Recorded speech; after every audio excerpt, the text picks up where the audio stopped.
नमस्कार, कैसे हैं आप सब। अगर आप आर ओ एग्ज़ाम देने वाले हैं 27 जुलाई को, यानी 27 जुलाई 2025 को अगर आप आर ओ एग्ज़ाम देने वाले हैं दोस्तों, तो ये वीडियो आपके लिए है।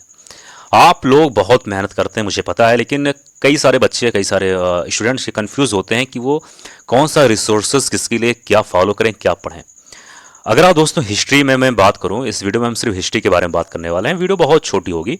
हिस्ट्री के लिए आप क्या पढ़ें, यानी इतिहास के लिए आप ऐसा क्या पढ़ें कि आर ओ में आपका सिलेक्शन हो जाए। तो सबसे पहले आपको ये मालूम होना चाहिए कि आर ओ में हिस्ट्री का कितना सवाल आता है। अगर वो मालूम होगा तभी आप जाके कुछ अच्छा काम कर पाएंगे।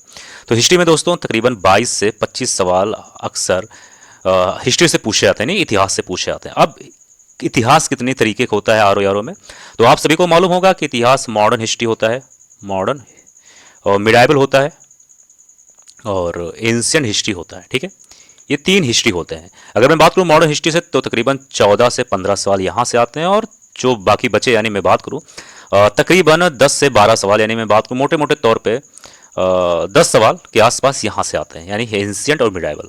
अब दोस्तों एक चीज़ ये ध्यान देना, बहुत सारे बच्चों को, स्टूडेंट को ऐसा लगता है कि आर ओ बहुत बड़ा एग्जाम है, और बहुत बड़े एग्जाम के लिए आपको बहुत ज़्यादा चीज़ें पढ़नी पड़ती हैं, बहुत ज़्यादा रिसोर्सेज फॉलो करने पड़ते हैं, बहुत बुक्स पढ़ने पड़ते हैं।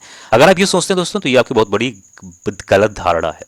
लेकिन उनकी गलती नहीं है, बच्चों की गलती है, क्योंकि टीचर्स या फिर यूट्यूब पे बहुत सारे वीडियोस ऐसे हैं जहां पर उनको इस तरीके से दिखाया जाता है कि आपको ज़्यादा नंबर लाने के लिए ज़्यादा कुछ पढ़ना पड़ेगा। वो इसलिए क्योंकि उनको अपना कोर्स बेचना होता है, उनको अपना प्रोडक्ट बेचना होता है। जाहिर सी बात है, अगर मैं कह दूं या कोई ये कह दे कि आपको 5 सवाल सही करने हैं, 5 सवाल मान लो किसी भी सब्जेक्ट से पूछे जाते हैं, 5 सवाल अगर आपको सही करने हैं तो आप 4 पेज का ये पढ़ लीजिए, सही हो जाएगा। जाहिर सी बात है, आपका विश्वास नहीं होगा कि इतने कम पेज में कैसे सही सवाल किया जा सकता है। ये इंसान के अंदर ये चीज होती है दोस्तों, आपको ये समझना है। आपको जैसे मान लो आर ओ, ठीक है, आपको यहां तक जाना है, तो कई सारे रास्ते हैं यहां पर जाने के लिए, ठीक है, मान लेते हैं। लेकिन दोस्तों आपको वही रास्ता लेके चलना है जो रास्ता आसान हो, जो रास्ता आपको जल्दी पहुंचा दे, जो रास्ता आपके लिए सेफ हो, सुरक्षित हो। अब उसके लिए क्या करना है, आर ओ अगर हिस्ट्री की तैयारी करना है, उसके लिए दोस्तों देखो सबसे बढ़िया चीज़ है, आपको पहली चीज़ पीवाईक्यू पे ध्यान दो। अब पीवाईक्यू क्या होता है, पीवाईक्यू कम से कम 10 से 15 साल का आपको सॉल्व करना है। 10 साल कम से कम, 15 साल मैक्सिमम मान सकते हो। अब बहुत सारे बच्चों को थोड़ा कन्फ्यूजन होगा कि पीवाईक्यू से कुछ नहीं होने वाला। दोस्तों देखो सबसे बड़ी गलती आपकी यहीं पर है।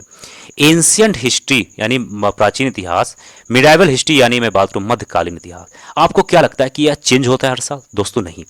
अगर आप पीवाईक्यू सॉल्व करोगे, और पीवाईक्यू कौन सा अच्छा होता है, मेरे हिसाब से तो भाई घटना चक्र बहुत बहुत बहुत बेहतरीन है। यूथ कंपटीशन की भी आते हैं, लेकिन घटना चक्र बहुत ज़्यादा इंपॉर्टेंट है, इससे बढ़िया कुछ नहीं। क्योंकि अगर आप आर ओ पीसीएस की तैयारी कर रहे हो तो घटना चक्र की महत्वपूर्णता आपको पता होगा।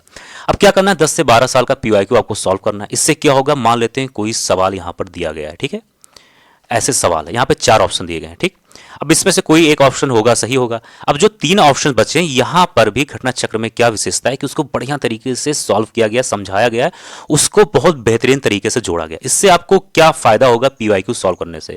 आपको पहली चीज वेराइटीज ऑफ क्वेश्चन मिलेगा। आपको ये पता चल जाएगा कि मान लो जैन धर्म है, तो जैन धर्म से कितने सवाल बन सकते हैं, कितने सवाल आ चुके हैं, कितने सवाल आएंगे। दोस्तों पीवाईक्यू बहुत बड़ी चीज है, क्योंकि आर ओ जैसे एग्जाम में 70% सवाल सिर्फ रिपीटेड होते हैं। अगर आप 15 साल का पीवाईक्यू सॉल्व कर लोगे, आपके 70% सवाल वहीं से रिपीट होते हैं। और इसके साथ अगर आपको ज्यादा कुछ पढ़ना तो लूसेंट पढ़ सकते हो, एंशियंट यानी प्राचीन इतिहास और मिडाइवल के लिए, ठीक है। इससे ज्यादा कुछ भी पढ़ने की जरूरत नहीं। इससे अगर आप पढ़ो तो कहीं ना कहीं मुझे लगता है कि ये मूर्खता साबित होगी। अब मॉडर्न हिस्ट्री के लिए क्या किया जाए, क्योंकि मॉडर्न हिस्ट्री से तकरीबन 14 सवाल से 15 सवाल आते हैं।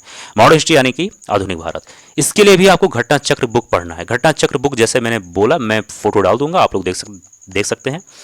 10 से 15 सालों का सवाल आपको सॉल्व करना है पीवाईक्यू। क्यों ऐसा कह रहा हूं, आप दोस्तों खुद सोचो कि अगर गांधी जी के बारे में हमें पढ़ना है, अगर हमें चोरा चोरी पढ़ना है, अगर हमें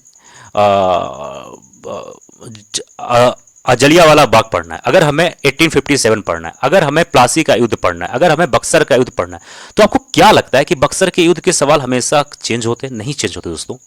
आपको पहले फैक्चुअल चीज को पढ़ना है। पहले घटना चक्र 10 से 15 साल का पीवाईक्यू सॉल्व करो अच्छे से।